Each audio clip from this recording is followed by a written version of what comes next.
इस कार्यक्रम के आयोजक हैं भव्याति भव्य श्री 1008 पारसनाथ जिनबिंब पंच कल्याणक प्रतिष्ठा महोत्सव समिति। जय जिनेंद्र दर्शकों, मैं दीपिका और आप सभी का हार्दिक स्वागत करती हूं आपके अपने जिनवाड़ी चैनल पर। दर्शकों, Delhi university sport indoor stadium में चल रहे भव्य पंच कल्याणक प्रतिष्ठा महामहोत्सव एवं विश्व शांति महायज्ञ के अंतर्गत आज भगवान का मोक्ष कल्याणक महोत्सव मनाया जा रहा है। परम पूज्य संत शिरोमणि आचार्य श्री 108 विद्यासागर जी महाराज के मंगलाशीर्वाद एवं परम पूज्य राष्ट्र संत महायोगी उपाध्याय श्री 108 गुप्ती सागर जी महाराज के पावन सानिध्य में चल रहे इस महोत्सव में भक्तजन नित्यमय मांगलिक क्रियाएं करते हुए प्रभु के मोक्ष कल्याणक के साक्षी बन रहे हैं। तो आइए दर्शकों, जिनवाड़ी चैनल के विशेष प्रसारण के माध्यम से हम भी जुड़ते हैं भगवान के मोक्ष कल्याणक महोत्सव की मांगलिक क्रियाओं से। 99 और कोई महानुभाव जो पात्र ना बन पाए हो, लेकिन आज राकेश भाई साहब कुछ बोल रहे हैं। राकेश जी लोटस हमारे कितना बोल दे आप तो बता दो। 1,51 1,51,551 रुपया। तालियां बजाइए जोरदार तालियों के साथ। 1,51,551 1,51,551 2 1,51,551 ढाई 1,51,551 399 और 1 लाख सौदरबिंद की उस पदवी के आगे बताया पंडित जी ने कि बराबर वो पात्र है जो अग्नि कुमार देव बनकर भगवान के नख के इसका संस्कार करेगा, अग्नि संस्कार करेगा। महानुभाव, ये अपना भी पुण्य है। पंडित साहब, गुरुदेव का समाधि मरण हुआ, अंतिम क्षणों में हम वहां मौजूद थे और आप विश्वास नहीं करोगे, डोला से गुरुजी को उठाने से लेकर अग्नि संस्कार करने का सौभाग्य हमें प्राप्त हुआ है। और ये पूरे देश ने ही नहीं, सबने देखा होगा कि हम लोग कंधे से कंधा मिला के गुरुजी के साथ रहे। आज से नहीं, 91 से, मैं 91 से साथ हूं, लेकिन वो सौभाग्यशाली क्षण सबको नहीं मिलते। वो कोई विशेष पात्र होता है जो ऐसे संस्कार करने का गौरव और सौभाग्य प्राप्त करता है। 1,51,551 रुपए 1,51,551 रुपए 2,02,222 रुपया 2,02,222। जल्दी करेंगे, बहुत जल्दी। 2,02,222 रुपए एक बार, 2,02,222 रुपए दो बार, 2,02,222 रुपए ढाई 399 और 2,02,222। राकेश भाई साहब की तरफ देख लेता हूं, कुछ कह रहे हो तो हमने कहा एक बार, क्योंकि मुस्कुराहट ही तेरी साहिल का इशारा करती है, वरना आंसुओं के मझधार में तो हर रोज डूबते हैं हम। ऐसे प्रभु, ऐसे गुरु हमारे बीच में विराजमान है। आइए, 2,02,222 रुपए एक बार, 2,02,222 रुपए दो बार, 2,02,222 रुपए ढाई 399।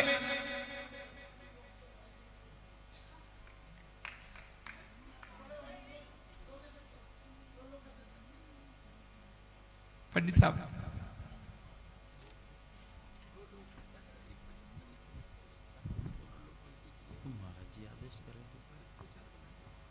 जो आचार्य श्री आदेश करेंगे। भगवान नमोस्तु। दोनों चाहते हैं कि हम दोनों अग्नि कुमार बनकर एक क्रिया करें। अगर आपका आशीर्वाद हो तो 2 पात्र बना के करा दें। बहुत 4 महाराज श्री कह रहे 4 बना सकते हैं, क्या बात है। चलिए, तो एक मैं इस फाइनल कर रहा हूं, 2,02,222 रुपए 1, 2, ढाई 399 और 3 ए सौभाग्य प्राप्ति का श्रीमती रुक्मणी देवी, बीरन जी, पायल जी, सोनी परिवार। एक बार जोरदार तालियां बजाइए। और दूसरा सौभाग्य,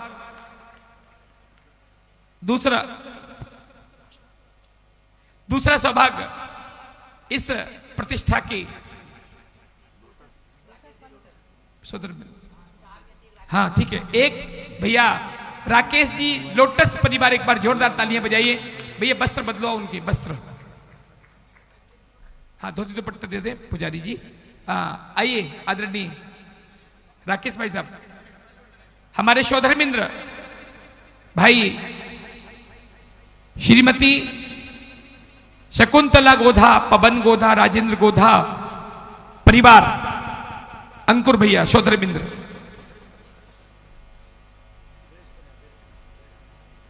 तो बैठे ही है। एक और नाम ये है, ये रखिए, दे रहे वहां दे दिए पीछे है। हाँ हाँ पुजारी, एक नाम और, मानव जीवन में सब कुछ कर लेना, लेकिन एक बार भगवान के अंतिम संस्कार की वो क्रिया जो हमारे जीवन के उत्कृष्ट संस्कारों में शामिल हो जाए, तो मैं समझता हूं ये सोने पे सुहागे का काम होगा। एक महानुभाव और 1,51,000 रुपए की राशि, जल्दी किसी की भी भावना हो, ये सौभाग्य नहीं मिलते बार बार। 1,51,000 रुपए की राशि में एक भैया और कोई भी, एक इंद्र, कोई भी ये सौभाग्य प्राप्त कर सकते हैं। शीघ्रता करें। है कोई? 3 हो गए भैया, एक और चाहिए। हाँ जी,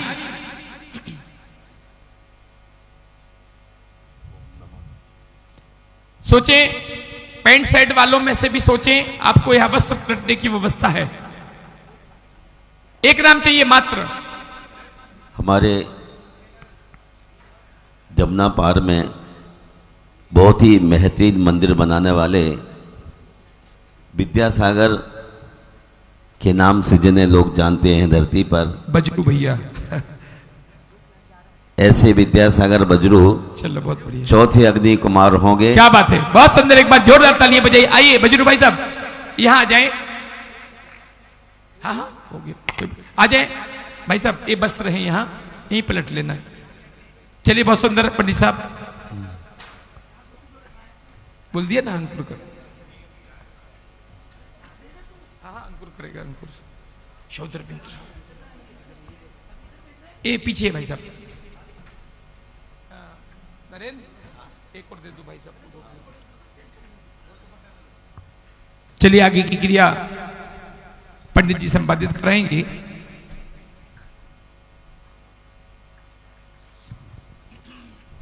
हेलो, जो भी सो भगवान की जय। जो जहां खड़ा है वहीं पर बैठ जाइए। बैठो भैया।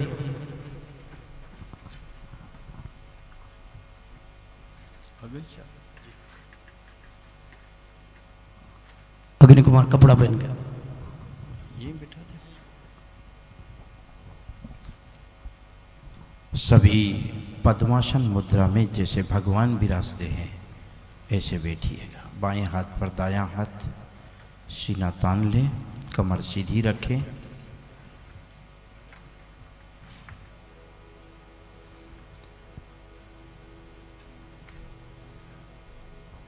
अब देखेंगे समेत शिखर के स्वर्णभद्र कूट पर केवल ज्ञानी तीर्थंकर पार्श्वनाथ विराज गए हैं, योग निरोध कर रहे हैं। और उन्हें देख करके अपनी आंखें बंद कर लें।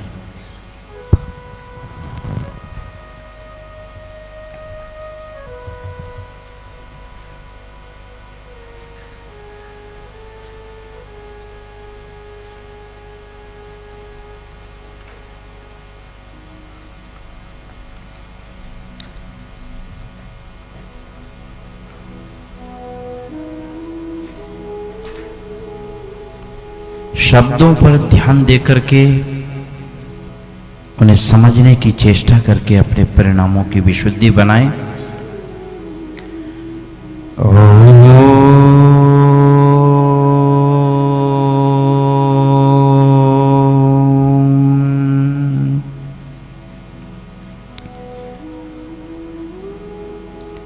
तीर्थंकर प्रकृति नाम कर्म की श्रेष्ठतम पुण्य प्रकृति है। सम्यक दर्शन के अभाव में इस कर्म प्रकृति का आत्म संबंध संभव नहीं होता है। प्रथमोपशम, द्वितीयोपशम, क्षयोपशम और क्षायिक में से किसी भी प्रकार की सम्यक्त तीर्थंकर कर्म प्रकृति के बंध काल में अपेक्षित होता है। भगवान तीर्थंकर ने संसार के पर्याय में आत्म श्रद्धा, विनय, शील संपन्नता अभिक्षण ज्ञानोपयोग, संवेग, दान, तप, साधु समाधि, वेयावृत्य, देव आराधना, गुरु आज्ञा, ज्ञान सेवा, उपदेशानुराग, क्रिया कुशल, धर्म प्रभावना, वात्सल्य एवं जीव दया के संस्कारों से अभिभूत होकर भववेद मार्ग प्रशस्त कर दिया। केवली श्रुत केवली का पादमूल इन गुणों की अभिवृद्धि में कारण बनकर तीर्थंकर कर्म प्रकृति के बंध में सहायक सिद्ध हो गया। आयु पूर्ण होने पर प्राणत स्वर्ग में गमन हुआ। पुण्य से प्राप्त अपारिश्रमिक दैविक सुखों को दीर्घ काल तक भोगने लगे। देवायु के 6 माह शेष रहने पर स्वधर्म के निर्देशन में तीर्थंकर कर्म प्रकृति का प्रभाव पृथ्वी पर प्रारंभ हो गया। स्वर्णिम राजमहल का निर्माण, माता की सेवा, दिन में 3 बार 3.5 करोड़ रत्नों की वृष्टि का नियोग दृष्टिगत होने लगा। एक समय रात्रि का पिछला प्रहर माता को 16 स्वप्न दिखाकर पुण्यात्मा के आगमन की पुष्टि कर गया। काल के परिपात में त्रय ज्ञानधारी तीर्थंकर शिशु का जन्म हो गया। उस समय लोक में कई अतिशय घटित हुए। सौधर्म इंद्र का आसन कंपित हो गया। भवनवासी देव भवनों के शंख स्वतः मुखरित हो उठे। व्यंतर विमान की भेरियां मधुर रव करने लगी। सिंहनाद गर्जन के साथ ज्योतिष विमान भर गए। भवनवासी देव भवनों के मनहर घंटे स्वतः ही बजने लगे। सूर्य वृक्षों के पुष्प स्वतः ही झड़ने लगे। चारों निकाय देवों के मुकुट नम्रीभूत हो गए। आर्यावृत्त की प्रकृति प्रमुदित हो उठी। नरक वेदना से दुखी नारकियों ने भी जन्म काल में निमेष मात्र काल सुख का अनुभव किया। नवजात शिशु के जात कर्म का सौभाग्य रुचकाद्री निवासिनी देवियों को मिला। ऐरावत हाथी पर आरूढ़ होकर सौधर्म इंद्र देव परिवार के साथ राजभवन बनारसी पहुंचा। राजभवन की 3 प्रदक्षिणा कर प्रांगण में तीर्थंकर शिशु के दर्शन की प्रतीक्षा करने लगा। मायावी बालक को माया निद्रा से प्रभावित करते हुए माता को माया निद्रा में सुलाकर जिन बालक को लेकर सौधर्म इंद्र को सौंपने का नियोग सची इंद्राणी ने पूरा किया। तीर्थंकर बालक को पाकर 2 नयनों से अतृप्त सौधर्म इंद्र सहस्र नेत्रों से मनहर छवि निहारता रहा। अभिषेक का संकल्प लेकर महामेरु सुदर्शन के शीर्ष की पांडुक शिला पर तीर्थंकर बालक को विराजित किया। क्षीर सागर के जल से भरे दीर्घकाय 1008 रत्न कलशों से सौधर्म इंद्र ने अभिषेक कर नामकरण संस्कार किया। इंद्र के तांडव नृत्य के साथ जन्मोत्सव पूरा हो गया।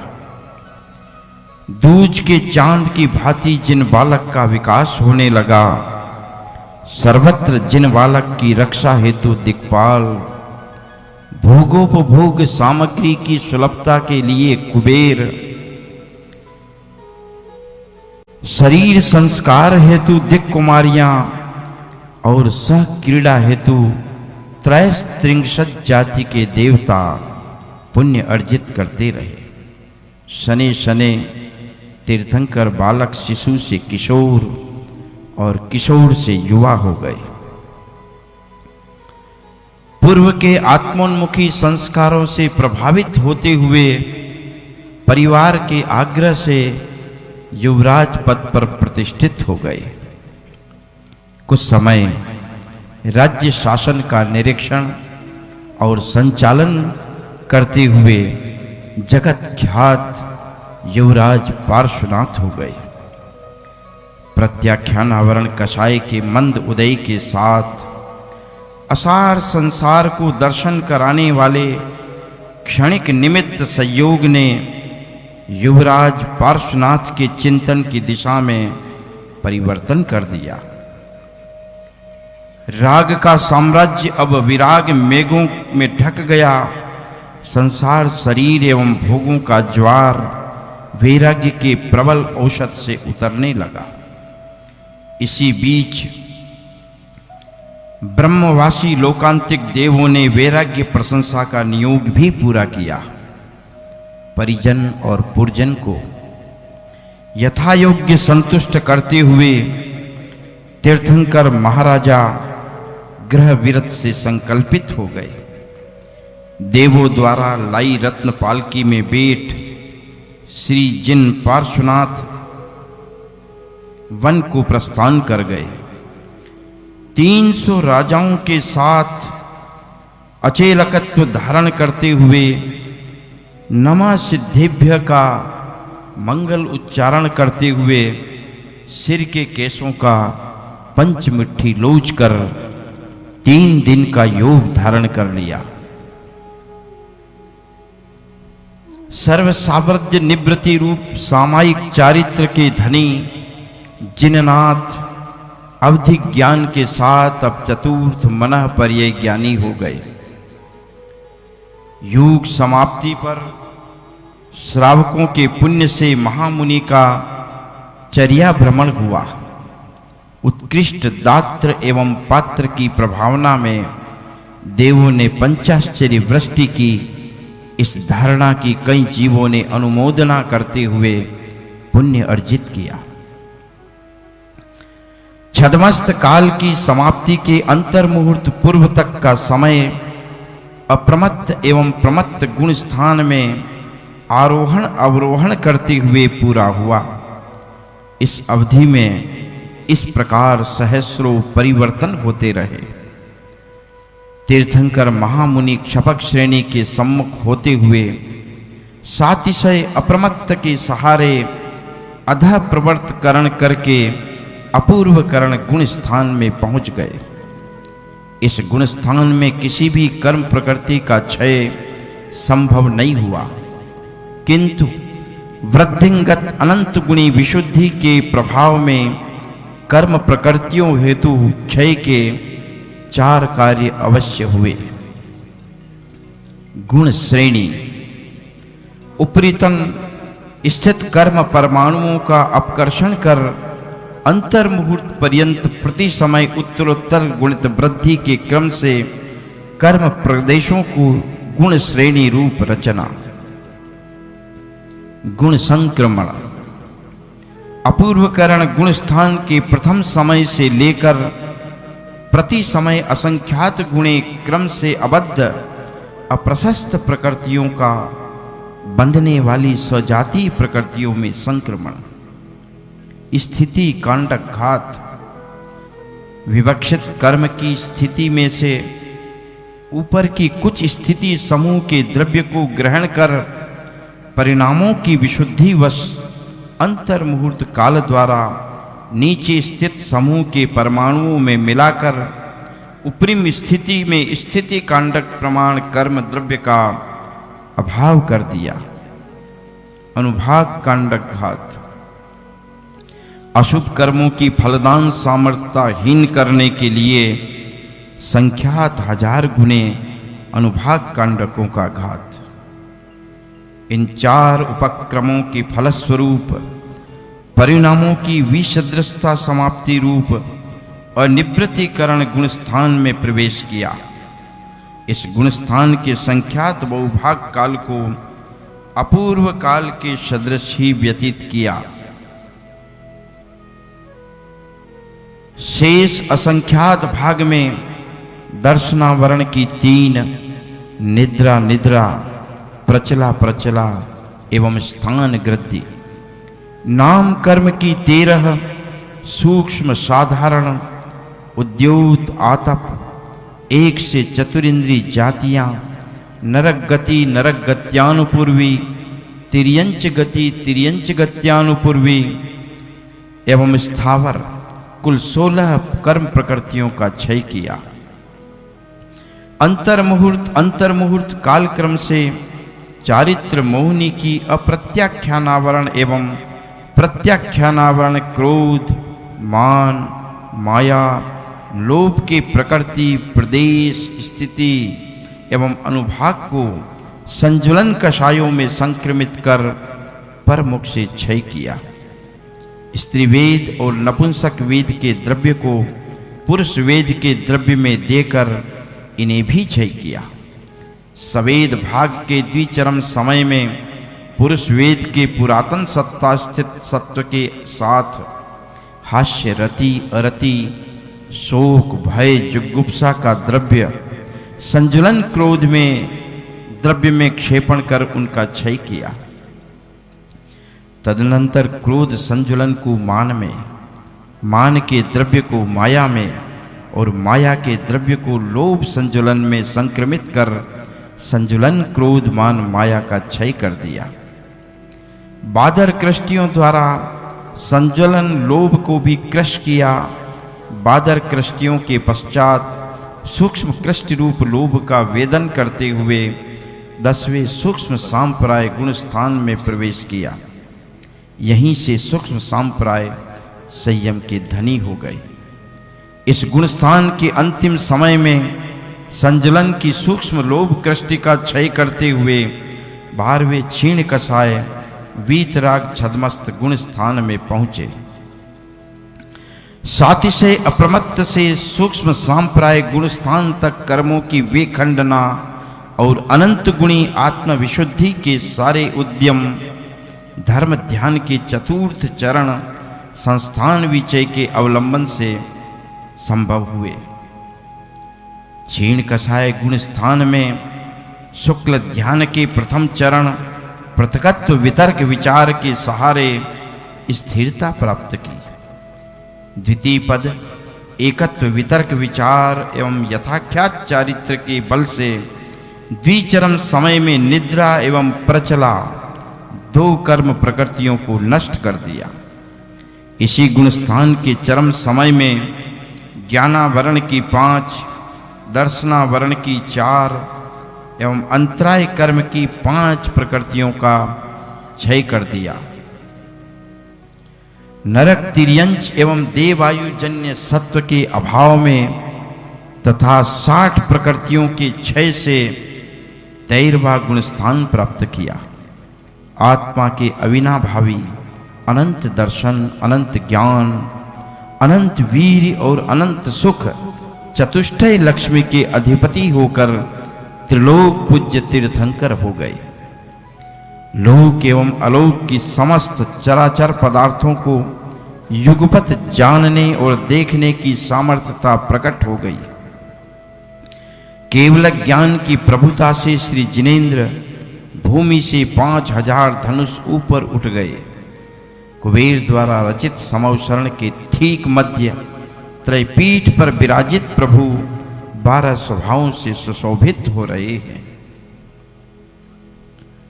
अशोक वृक्ष, छत्रत्रय, चमर, भामंडल, सिंहासन, पुष्पवृष्टि, देवदुंदुभि एवं दिव्य ध्वनि की ये बाह्य लक्ष्मी अनंत चतुष्टय रूप अंतरंग वैभव का गुणगान कर रही है। धूलिसाल कोट, गोपुर युक्त दीर्घ द्वार, 7 भूमियां, वीथी और मानस्तंभ ये समवसरण धर्म सभा की मंगल रचना है। रात दिन के भेद से रहित गणधर मुनिगण, देव मनुष्य एवं तिर्यंचों से वेष्टित 12 सभाओं के मध्य विराजित श्री पार्श्व प्रभु की अनक्षरात्मक मंगल दिव्य ध्वनि सर्वांग से स्फुटित होने लगी। श्रोताओं को अपनी अपनी भाषा में समझ में आने वाली अतिशय वाणी का लाभ होने लगा। काल पाकर सौधर्म इंद्र ने श्री विहार हेतु मंगल प्रार्थना निवेदित की। 225 स्वर्ण कमलों की विलासशाल रचना के साथ ऊपर जिननाथ का मंगल विहार प्रारंभ हो गया। महिमा मंडित धर्मचक्र जिनके आगे गतिमान है, ऋषियों का समूह जिनके पीछे सुशोभित हो रहा है, वादित्रों की मधुर ध्वनियों से आकाश गुंजित हो रहा है, ईति भीति से रहित पृथ्वी निर्मल एवं स्वच्छ होती जा रही है। मार्ग के समीप अष्ट मंगल द्रव्य सुशोभित हैं। समीप आ रहे अंधे, लूले, लंगड़े, बहरे, गूंगे और नाना रोगों से दुखी जीवों को यथा लाभ स्वतः ही मिलता जा रहा है। अनुभूयमान मनुष्य आयु के अब कुछ काल शेष बचने से समो शरण विकटन के साथ सम्मेद शिखर के स्वर्ण भद्र टोंक पर श्रीजिन का विहार रुक गया। पूर्वाभिमुख सयोगी जिन श्री तीर्थेश ने योग धारण कर लिया। आयु कर्म की अंतर मुहूर्त अवधि शेष रहते नाम वेदनीय एवं गोत्र कर्मों की पल्योपम के असंख्यात वे भाग प्रमाण स्थिति को समान करने हेतु श्री जिनेश ने आवर्जित करण प्रारंभ कर दिए। दंड समुद्घात प्रारंभ हो गया। आत्म प्रदेश विस्कंभ में मूल शरीर से तिगुने चौड़े और कुछ कम 14 राजू लंबे दंडाकार फैल गए। इस समुद्घात से तीनों अघातिया कर्मों की असंख्यात बहुभाग घात हुआ। शेष स्थिति असंख्यातवे भाग प्रमाण है। 12वें गुणस्थान में जिन अशुभ प्रकृतियों का अनुभाग घातना शेष था, उनका अनंत बहुभाग घात इस प्रक्रिया में एक समय में पूरा हो गया। मात्र अनुभाग का अनंतवा भाग क्षय करना शेष है। श्री तीर्थेश इस समय पर्याप्त अवस्था में औदारिक काय योग में वर्त रहे हैं। दूसरे समय में कपाट समुद्घात प्रारंभ हो गया। आत्म प्रदेश बाहल्य रूप से मूल शरीर से तिगुने कुछ कम 14 राजू आयाम रूप से तथा 7 राजू विस्तार रूप से बढ़ते हुए कपाट का आकार धारण कर रहे हैं। यह समुद्घात तीनों अघातिया की असंख्यात बहुभाग स्थिति और अनुभाग के अनंत भाग बहुभाग स्थिति को एक समय में घातने में समर्थ हो गया। इस समय आत्मक प्रदेशों का परिस्पंदन कारमान और औदारिक दो शरीर के माध्यम से हो रहा है। श्री जिनेंद्र औदारिक मिश्र काय योग में तथा अपर्याप्त अवस्था में वर्त रहे हैं। कपाट समुद्घात के उपरांत तीसरे समय में आत्म प्रदेश चारों ही पार्श्व भागों में प्रतराकार रूप से फैलकर वातवलियों के अतिरिक्त संपूर्ण लोकाकाश के प्रदेशों को भरकर अवस्थित हैं। पहले के अनुरूप इस तीसरे समय में भी शेष बची कर्म की स्थिति के असंख्यात बहुभाग का और अशुभ प्रकृतियों के शेष बचे अनुभाग के अनंत बहुभाग का घात कर रहे हैं। इस समय मूल शरीर के अवलंबन से उत्पन्न हुए जीव प्रदेशों का परिस्पंदन नहीं हो रहा है। श्री जिननाथ इस समय मात्र कारमान का योग में वर्त रहे हैं। शरीर के योग्य नोकर्म पुद्गल पिंड नहीं ग्रहण करते हुए अनारक अवस्था में वर्त रहे हैं। प्रतर समुद्घात के उपरांत श्री जिननाथ अपनी नाभि के मध्य स्थित घनात्मक 8 प्रदेशों को सुदर्शन मेरु के नीचे चित्रा पृथ्वी के वज्रपटल मध्य स्थित गोस्थनाकार 8 प्रदेशों पर स्थापित कर एवं सभी आत्म प्रदेशों को ऊपर नीचे तिरछे 343 घन राजु स्वरूप सर्वलोक को व्याप्त कर रहे हैं। इस समय तीनों अघातिया कर्मों की स्थिति के असंख्यात बहुभाग का और अप्रशस्त कर्म प्रकृतियों के अनुभाग के अनंत बहुभाग का घात कर रही है। इस समय वेदनीय नाम एवं गोत्र कर्मों की स्थिति अंतर्मूर्त होते हुए भी आयु कर्म की स्थिति से असंख्यात गुणी अधिक है। कारमाण का योग के साथ अनारक अवस्था में जिननाथ वर्त रहे हैं।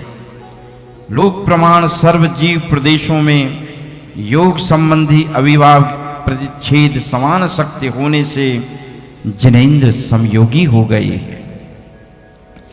समुद्घात के 5वें समय में लोक पूरण का उपसंहार कर अर्थात केवली समुद्घात से उतरकर प्रतर समुद्घात अवस्था में स्थित हैं। 3 कर्मों की शेष बची अंतर्मुहूर्त प्रमाण स्थिति के संख्यात बहुभाग को कांडक रूप से ग्रहण कर शेष अनुभाग सत्कर्म के अनंत बहुभाग का भी कांडक रूप से घात कर रहे हैं। इस समय श्री जिन पूर्ववत कारमाण का योग एवं अनारक अवस्था में वर्त रहे हैं। लोक पूर्ण समुद्घात का उपसंहार होते ही समयोग परिणाम को नाश कर अपूर्व स्पर्धकों को उद्घाटित कर रहे हैं।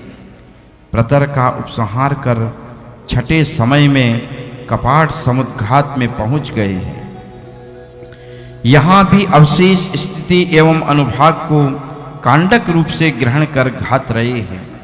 श्री जिनेश यहाँ पूर्वत औदारिक मिश्र का योग एवं अपर्याप्त अवस्था में वर्त रहे हैं। कपाट समुद्घात का संकोच कर 7वें समय में आत्म प्रदेश दंडाकार हो चुके हैं। यहाँ भी अवशेष स्थिति और अनुभाग कांडक रूप घात का उद्यम पूर्ववत ही है। अभी जिननाथ औदारिक का योग एवं पर्याप्त रूप में ही वर्त रहे हैं। अंत में दंड समुद्घात का संकोच कर तीर्थंकर 8वें समय में हीनाधिक से रहित मूल शरीर में कांडकों द्वारा अघातिया कर्मों की स्थिति और अनुभाग का घात कर रहे हैं। कांडक घात के उपरांत सहयोगी जिन योग निरोध करने के लिए अबुद्धिपूर्वक सक्रिय हो रहे हैं। बादर योग समाप्ति के उपरांत श्री तीर्थेश सूक्ष्म योग में परिणमन करते हुए योग निरोध कर रहे हैं। योग निरोध के प्रथम चरण में स्थिति और अनुभाग का संख्यात कांडकों द्वारा घात का अंतर्मुहूर्त काल में बादर का योग से बादर मनोयोग का निरोध कर रहे हैं। आगे अंतर्मुहूर्त काल से इसी बादर काय योग से बादर वचन योग का निरोध कर रहे हैं। इसी योग द्वारा काल क्रमानुसार बादर उच्छ्वास निच्छ्वास का निरोध कर रहे हैं। अनंतर बादर काय योग से ही बादर काय योग का निरोध हो रहा है। अब श्री जिनेंद्र सूक्ष्म काय योग से सूक्ष्म मनोयोग का, पुनः सूक्ष्म काय योग से सूक्ष्म वचन योग का और सूक्ष्म काय योग द्वारा सूक्ष्म उच्छ्वास निच्छ्वास का निरोध कर रहे हैं। इस समय तीर्थेश सूक्ष्म काय योग में स्थिर हो गए हैं। इस योग एवं सूक्ष्म रूप शुक्ल लेश्या के प्रभाव में मात्र साता वेदनीय कर्म प्रकृति का बंध हो रहा है। श्री जिन आत्मन इस समय सूक्ष्म क्रिया प्रतिपाती शुक्ल ध्यान में आरूढ़ है। इस ध्यान के बल से सूक्ष्म काय योग का निरोध कर 18,000 शील भेदों के स्वामी हो चुके हैं। योगों का निरोध हो जाने के कारण आत्म प्रदेश निश्चल हो चुके हैं। फलस्वरूप कर्म बंध का सर्वथा अभाव हो गया है। श्री जिन अयोग केवली होकर भी इस समय वेदनीय मनुष्य गति, पंचेंद्री जाति, त्रस, बादर, सुभग, आदेय, यश कीर्ति, तीर्थंकर, उच्च गोत्र एवं मनुष्य आयु इन 12 कर्म प्रकृतियों के उदय का अनुभव कर रहे हैं। परमोदारिक कारमान एवं तेजस शरीर बंधन से मुक्ति हेतु समुच्छिन्न क्रिया प्रतिपाती शुक्ल ध्यान में एकाकार होते हुए परम यथाख्यात चारित्र में वर्त रहे हैं। अयोग केवली गुण स्थान अर्थात चतुर्थ शुक्ल ध्यान का काल बहुत लघु है। इस काल के एक एक समय में एक एक निषेक के अधः स्थित गलन द्वारा क्षीण हुई अनुदय रूप वेदनीय देवगति देवगत्यानुपूर्वी मनुष्यागत्यानुपूर्वी 5 शरीर 5 बंधन 5 संघात 6 शयनन 6 संस्थान औदारिक वैक्रिक एवं आहारक अंगोपांग वर्ण रस गंध स्पर्शादि 20 अघुरु लघु उपघात परघात उच्छ्वास प्रशस्त अप्रशस्त विहायोगति अपर्याप्त प्रत्येक स्थिर अस्थिर शुभ अशुभ सुभग सुस्वर दुस्वर अनादेय अयश कीर्ति निर्माण और उच्च गोत्र इन 73 कर्म प्रकृतियों का बिना उदीर्णा द्विचरम समय में और उदय रूप 12 प्रकृतियों का चरम समय में क्षय हो रहा है।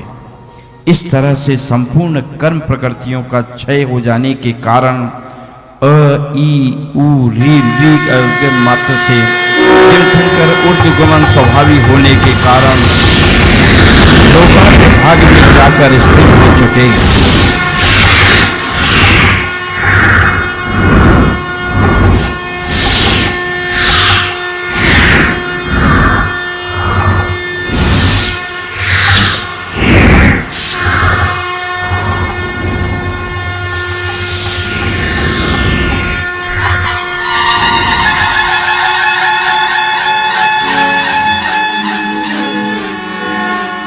घातिया विनश गए अघातिया भी नश गए, घातिया भी नश गए अघातिया भी नश गए। 14वें गुण थान में आत्मा के ध्यान में लीन प्रभु हो गए, विलीन प्रभु हो गए, लीन प्रभु हो गए, विलीन प्रभु हो गए। घातिया भी नश गए अघातिया भी नश गए। 14वें गुण थान में आत्मा के ध्यान में लीन प्रभु हो गए, विलीन प्रभु हो गए, लीन प्रभु हो गए, विलीन प्रभु हो गए।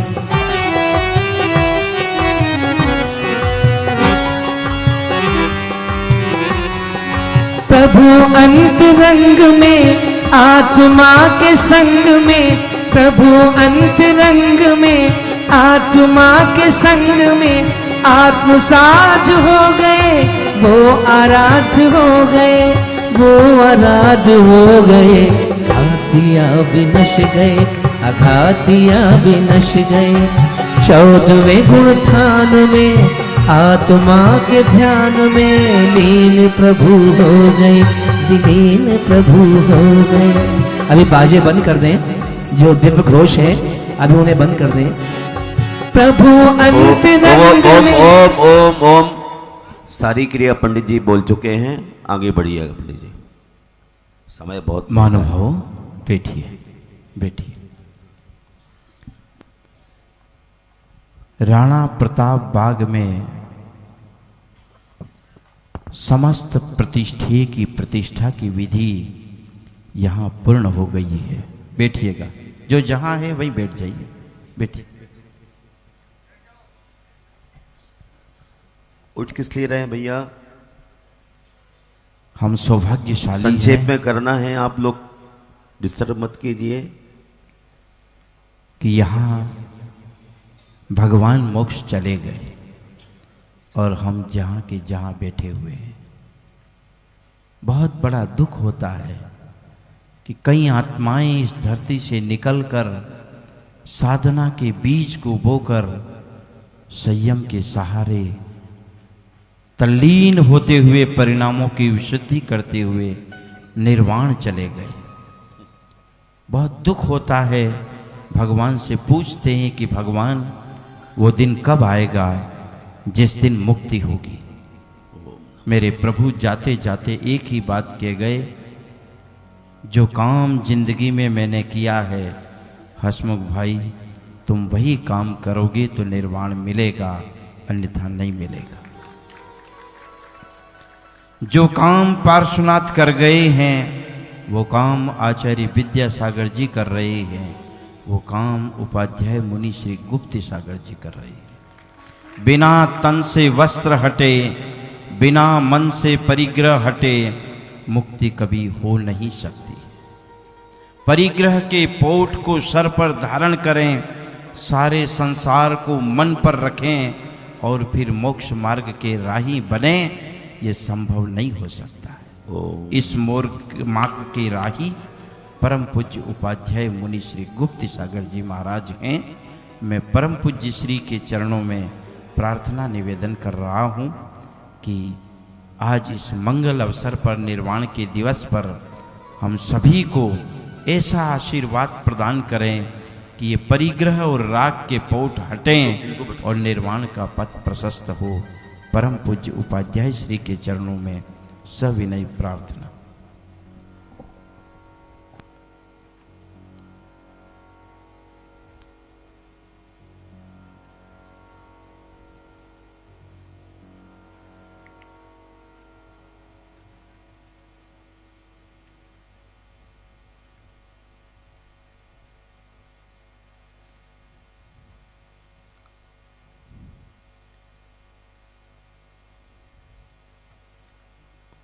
नमो जनानम।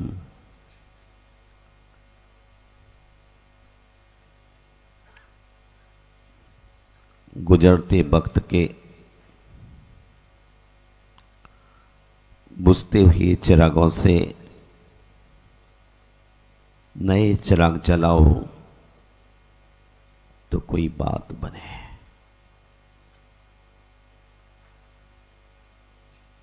मन में बहुत दूरियां हैं,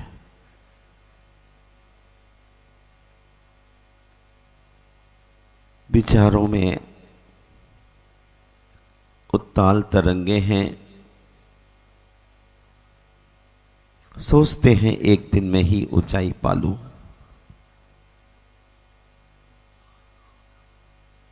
बारांगना की तरह मन व्यथित है, विधाओं की कहानी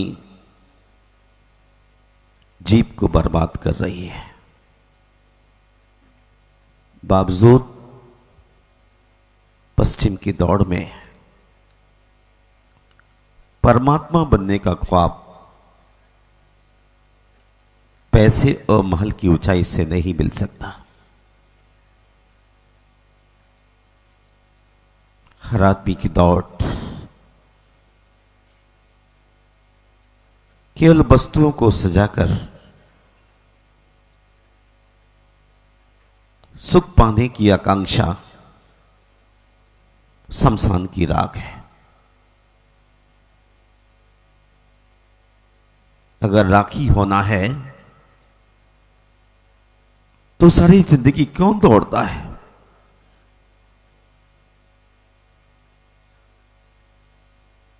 हीरा बनना है तो परमात्मा के चरणों में चलने की कोशिश करें। बाह्य वैभव से सुख नहीं मिलने वाला। जिन्हें अपना माना था वो भी हाथ से छुटक जाते हैं, तथापि मूर्ख अज्ञानी प्राणी उन चीजों के पीछे भाग रहा है। गुजरते वक्त के बुझती हुई चिरागों से नए चिराग जलाओ तो कोई बात बने।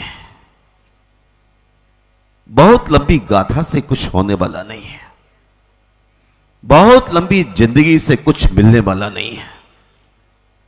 आपने कैसा जीवन जिया, ये बहुत कीमती बात है। हजारों वर्ष जीने की बनस्पत अंतर मुहूर्त में केवल ज्ञान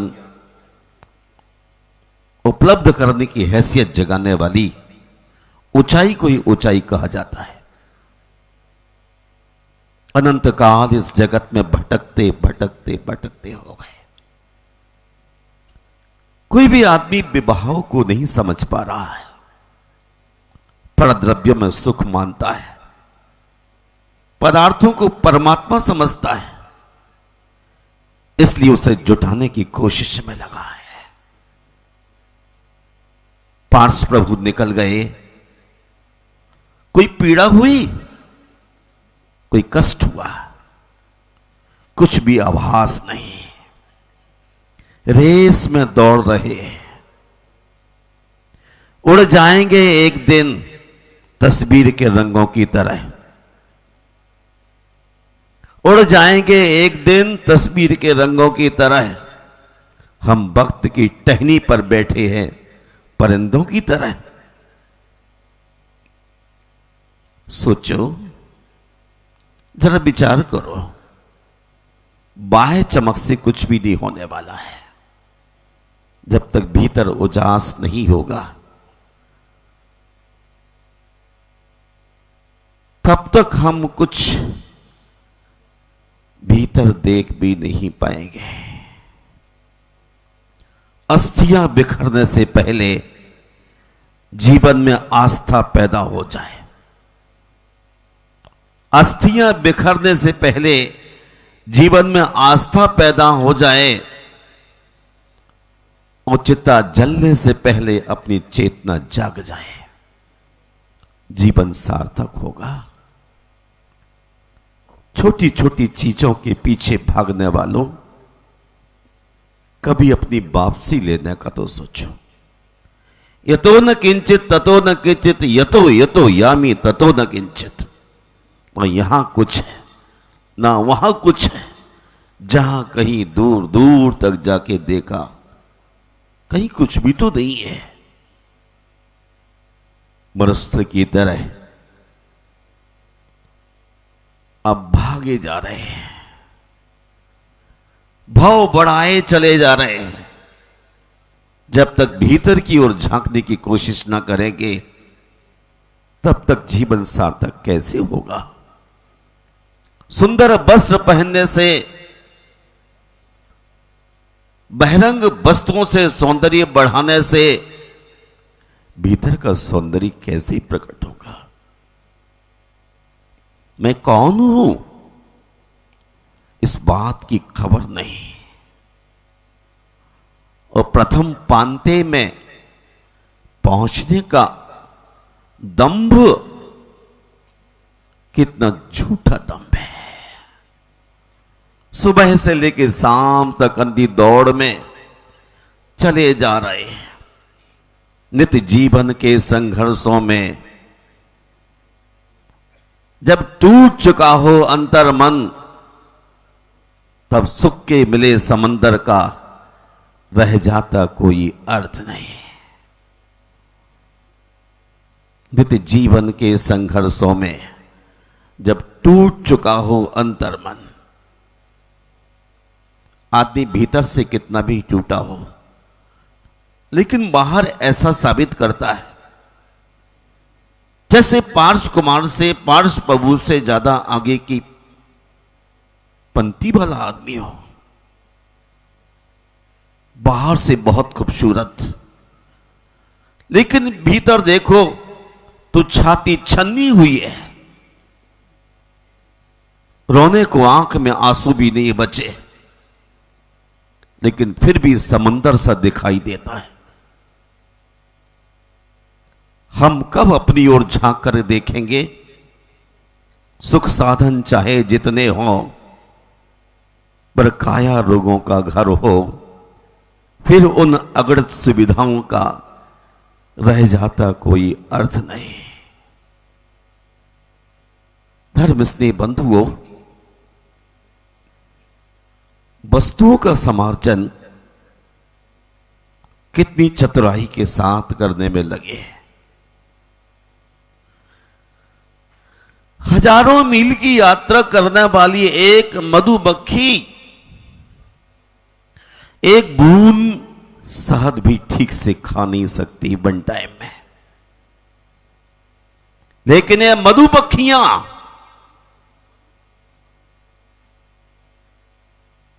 कितनी लंबी उड़ान भरने का साहस जुटा रही है।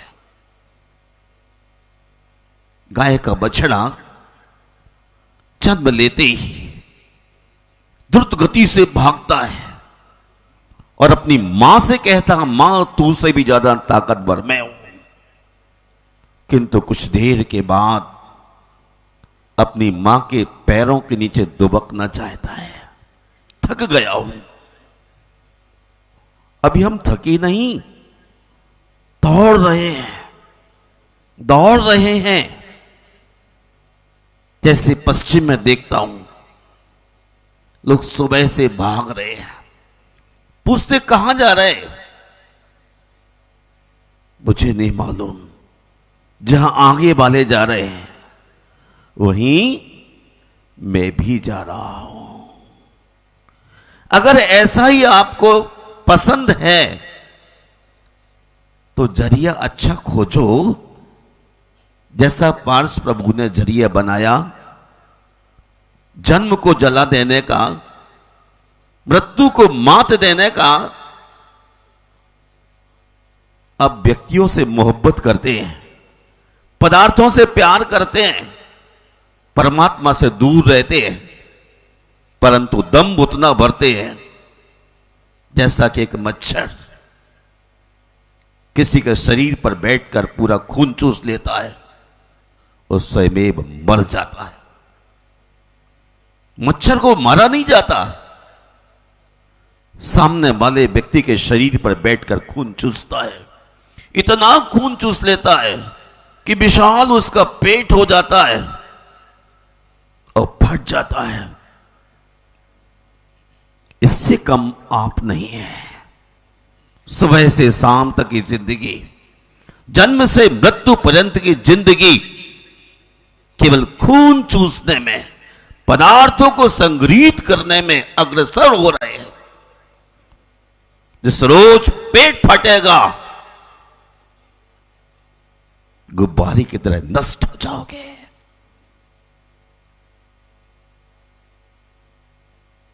कभी मुड़कर सोचने की कोशिश कीजिए भव्यात्मन, ये जीवन इसलिए नहीं मिला कि खून चूसते रहे, पीड़ाएं देते रहे, हिंसा करते रहे, झूठ बोलते रहे, दूसरों के अधिकार को छीनते रहे। सपोज एक दफा आपने दूसरों की चीजों को छीन दिया तो मुझे बताइए, सुख साधन चाहे जितने हो पर काया रोगों का घर हो, फिर उन अगणित सुविधाओं का रह जाता कोई अर्थ नहीं। देखता हूं इन आंखों से, जब आदमी के पास कुछ नहीं होता है तो शरीर से स्वस्थ होता है, भला चंगा होता है, और जैसे जैसे चीजें बढ़ती चली जाती हैं वैसे वैसे व्यक्ति पचल होता चला जाता है। शुगर, किडनी, हार्ट, कितनी बीमारियां साथ देती हैं। जब भोग करने का वक्त होता है तो भोग नहीं सकता है, जब स्वस्थ होता है तो चीजें नहीं होती हैं। चीजें किसी के साथ नहीं गई, आप ले जाने वाले लगते हैं लोग। थोड़ा सा माल हाथ से खिसक गया तो कहता मर गया रे। मर्द मरता नहीं, औरत घबराती है। थोड़ा सा लाश हुआ, गुरुदेव मर गया, अब मैं कुछ भी नहीं कर पाऊंगा।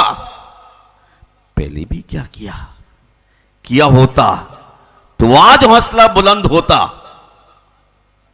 तूने पिछली जिंदगी में कुछ नहीं किया और आज भी कुछ नहीं किया तो पार्श्वनाथ ना बन पाओगे।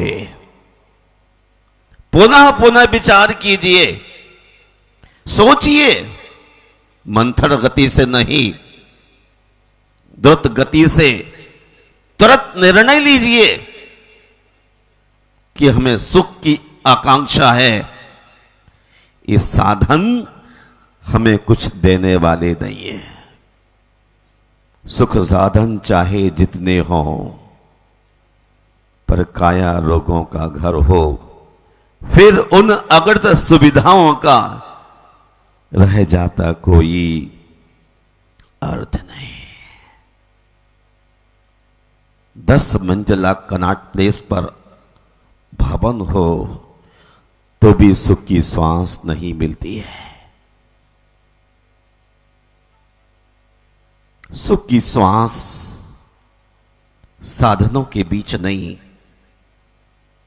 सुख की श्वास साधनों से पृथक होने पर है। कोई पुण्य आत्मा ऐसा है जिसे भाव जागा हो, तीर्थंकरों के सानिध्य में रहकर 1 दिन, 2 दिन, 3 दिन, 4 दिन, और 7वां दिन है, जीवन की परिणति बदली, विचारों में फर्क आया। अगर आया है तो अनंत आनंद का निधि उभरना है। जो अगर अनंत आनंद का निधि उभरना है, जो अगर तेरे ही गुण गौरव का तुझे दीदार करना है, अगर नफरत भरी नजरों से बंद कर तू देखना, नेक दिल से प्यार कर जग से उबरना है, अगर कम से कम कुछ ना कर सको तो नफरत भरी आंखों से देखना तो बंद कर दो और नेक दिल से प्यार कर जग से उबरना है। अगर सोचते हैं लोग सामने वाले की आंख बंद हो, वो पराये माल अपना तुरंत हो जाए। अलबत्ता आप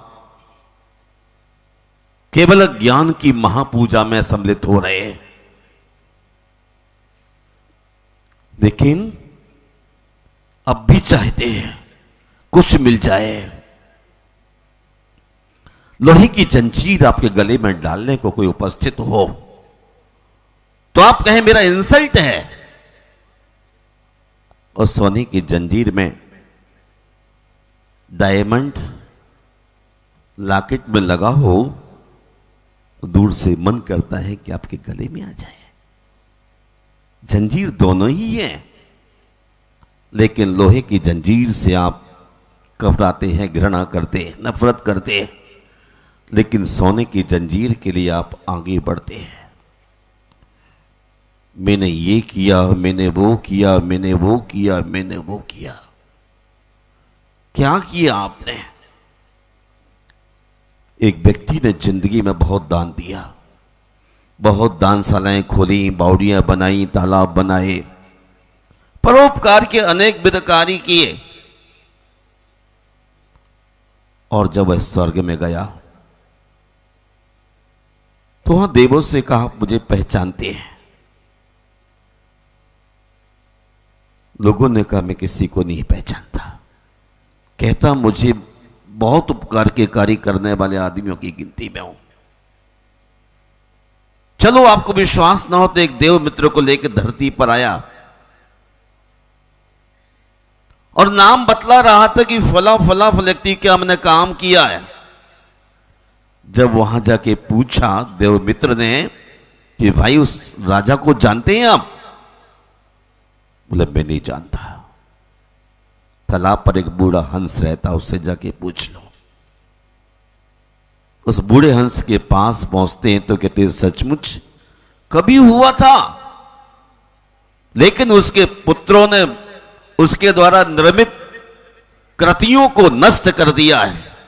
उसने डायमंड लगवाए थे, गोल्ड मड़वाया था, लेकिन आज तो वहां टूटे पत्थर भी नहीं है। आप क्या चाहते हैं अपने पुत्रों से? बड़ा गर्व होता है आपके लिए कि बहुत कुछ कर जाऊंगा उन कपूतों के लिए। सपूत बनना है तो पार्श्वनाथ की तरह शांत रहने की जरूरत है। अधिकार भी मिला तो अधिकारों को भी छोड़ दिया। आप कर्तव्य भी नहीं करते और अधिकारों की दौड़ में दौड़ रहे हैं।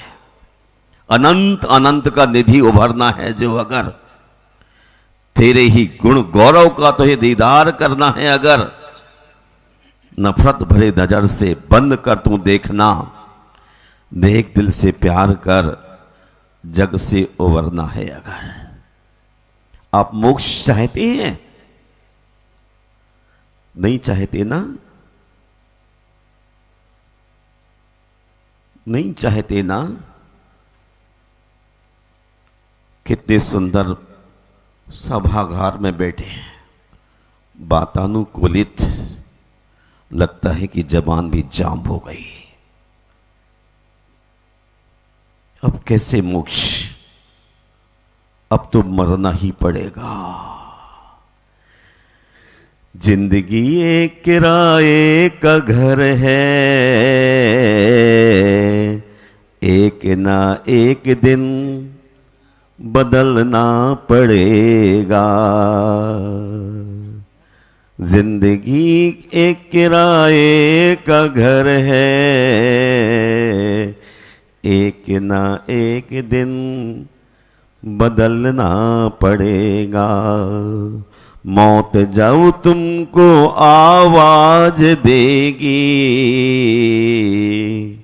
घर से बाहर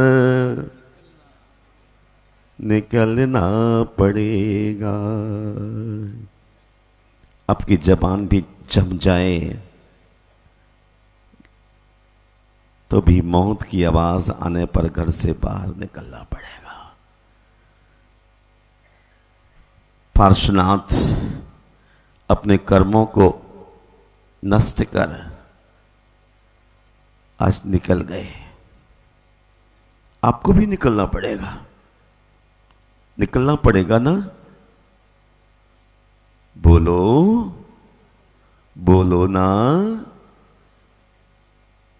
नहीं बोलेंगे तो भी निकलना पड़ेगा,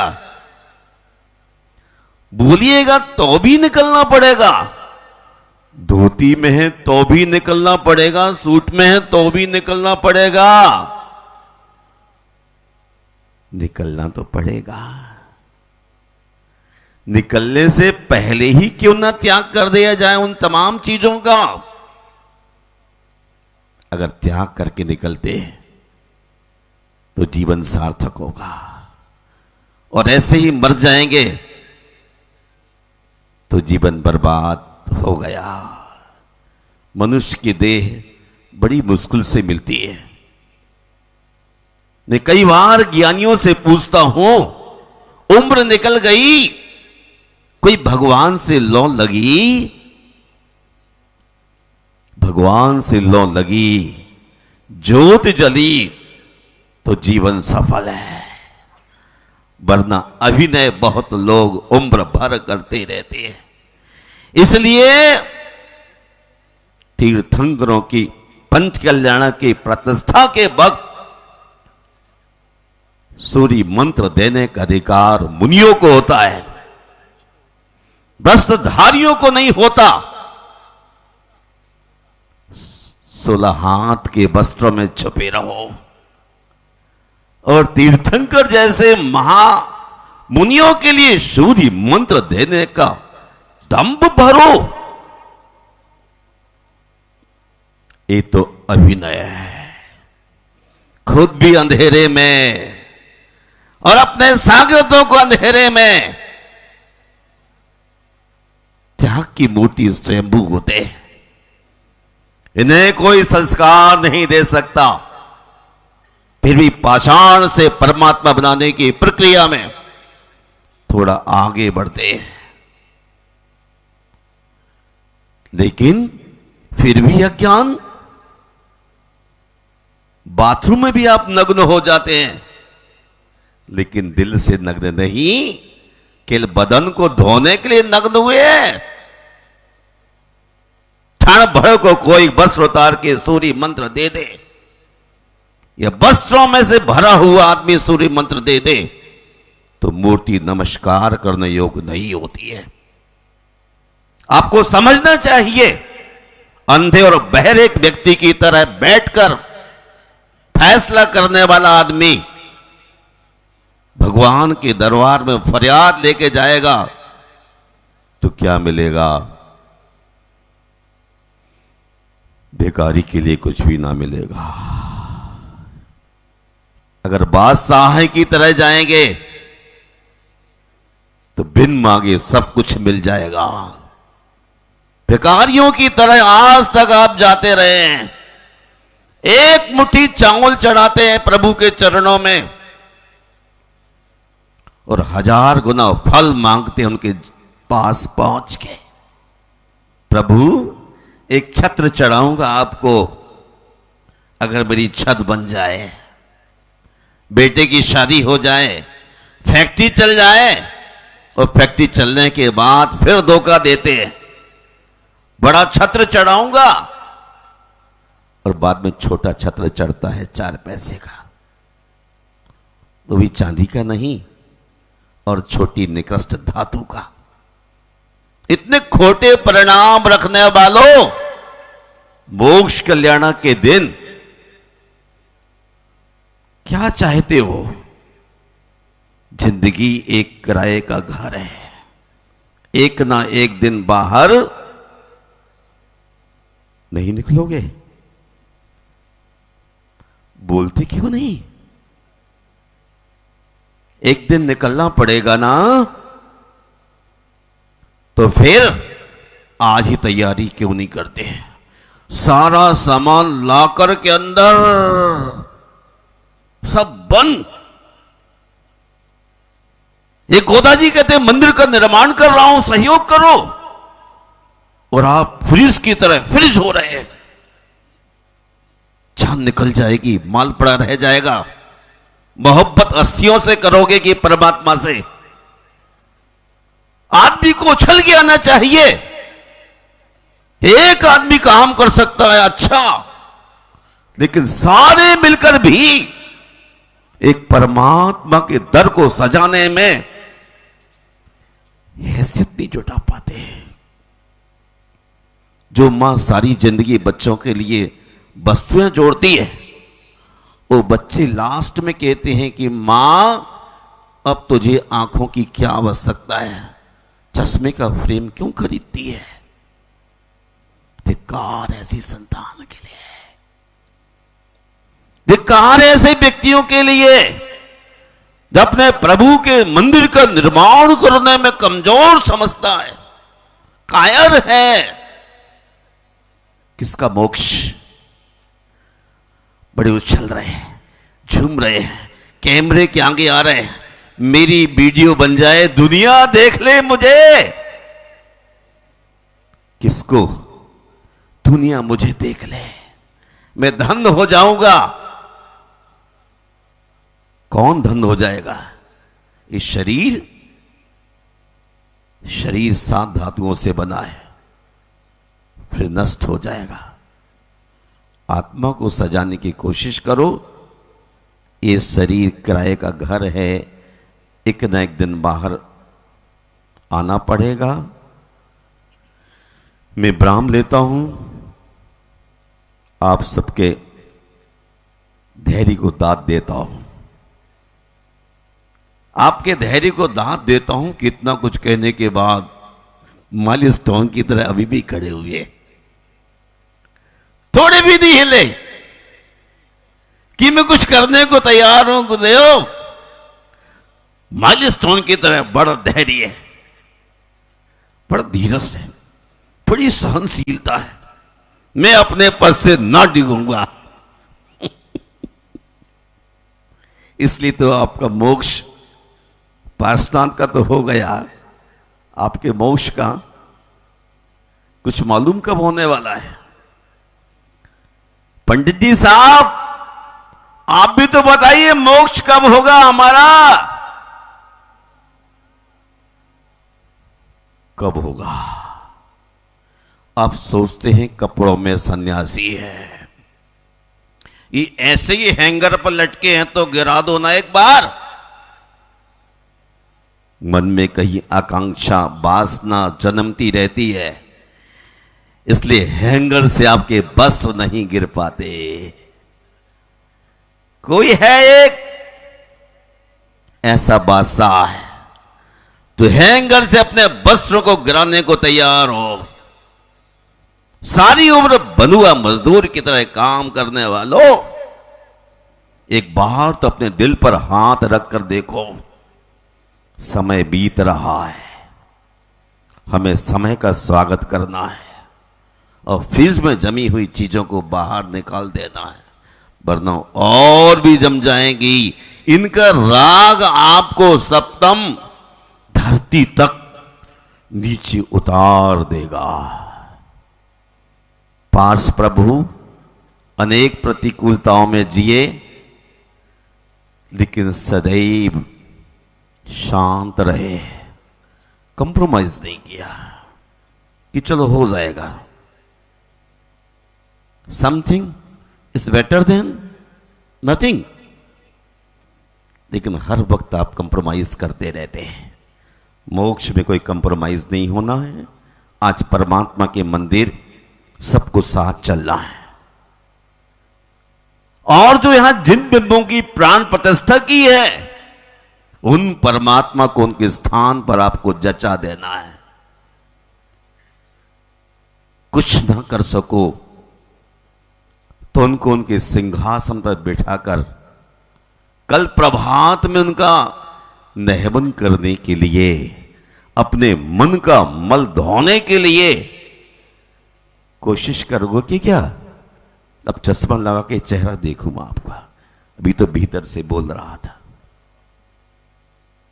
बोलो बोलो ना, ये श्वेत मुकुट वाले भाइयों बहनों चमक रहे हैं। कल सुबह सबके लिए होना, लेकिन अभी सब मिलकर, सब परमात्माओं को लेकर संकट हरण पार्श्वनाथ भगवान के आलय में स्थापित कर आनंद का अनुभव करना है। जय बोलिए संकट हरण पार्श्वनाथ भगवान की।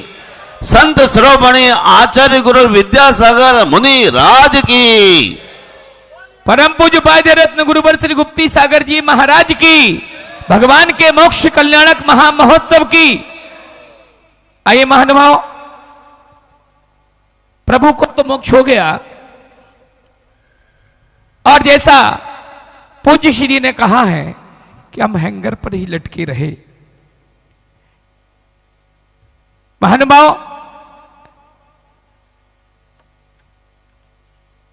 शरीर की सुंदरता बनावटी श्रृंगारों से नहीं होती,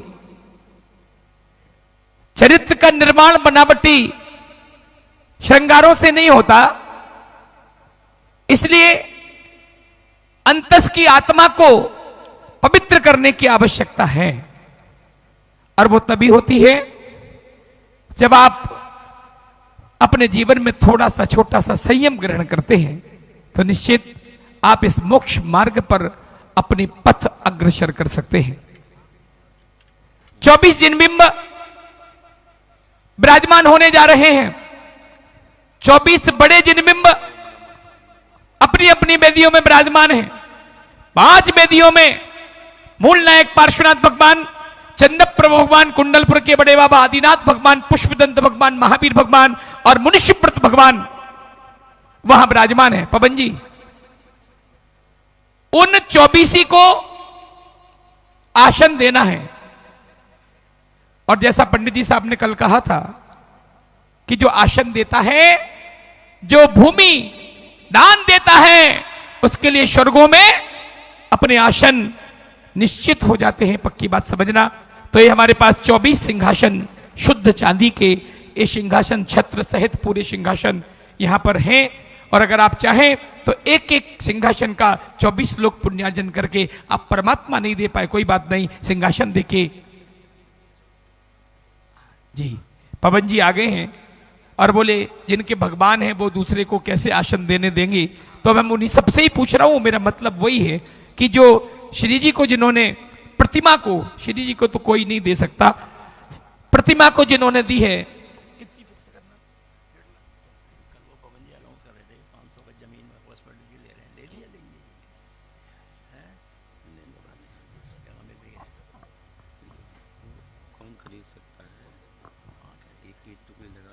आइए ये सिंहासन परमात्मा का आसन है और जो परमात्मा को आसन देता है उसका आसन कभी कंपायमान नहीं हो सकता, उसको स्वर्गों में अपने आसन निश्चित होते हैं, ये पक्की बात समझना।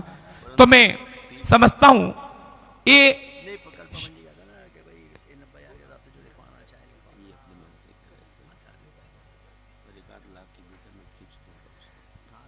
सिंहासन की राशि हम निश्चित कर रहे हैं 2,11,000 रुपए की राशि, क्योंकि ये करीब नहीं 1.5 लाख के आसपास का बना बता रहे हो। तो हम कुछ नहीं ले रहे, चांदी वाले बैठे यहाँ, करीब 1.5 लाख रुपए का ये सिंहासन बना है एक, और हम चाहते हैं मात्र 2,11,000 रुपए की राशि जो मंदिर में, गुरु मंदिर में, आचार्य गुरुदेव के मंदिर में और अपने मंदिर में सौंदर्यीकरण का कार्य चल रहा है, उसमें ही ये राशि सारी की सारी जाएगी। तो मात्र 2,11,000 रुपए की, 2,11,000 रुपए की राशि में एक सिंहासन अपने परिवार की ओर से आप स्थापित करने का गौरव और सौभाग्य प्राप्त कर सकते हैं। बहुत समय कम है, जल्दी। हेलो हेलो, हाँ जी, 23 गज जमीन दान कर रहे हैं हमारे बीच में भाई राकेश जी जैन लोटस परिवार। एक बार जोरदार तालियां बजाइए, बहुत जोरदार तालियां। 23 गज जमीन दान में दे रहे हैं। मैं 23 में तीर्थंकर का मंदिर है भाई पार्श्वनाथ भगवान का, तो 23 गज जमीन ही प्रदत्त कर रहे हैं। एक बार जोरदार तालियां बजाकर हम उनका अभिवादन करें, उनके समस्त परिवार का अनुमोदना करें, अभिवादन करें। तो आइए एक बार जोरदार तालियां बजाकर भाई राकेश जी लोटस परिवार, श्रीमती संतोष जी लोटस परिवार,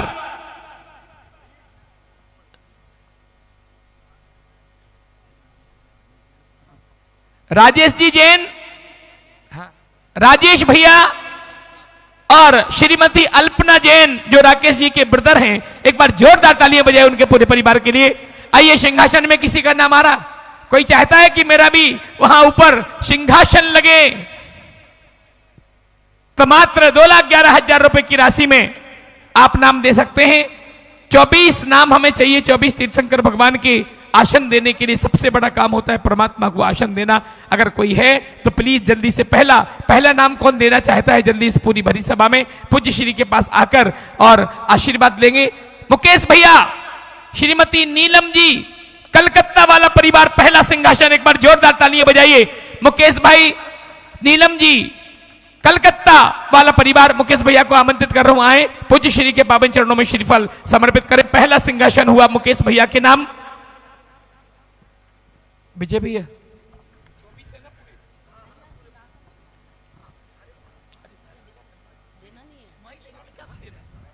अभी देना नहीं, वहीं देंगे।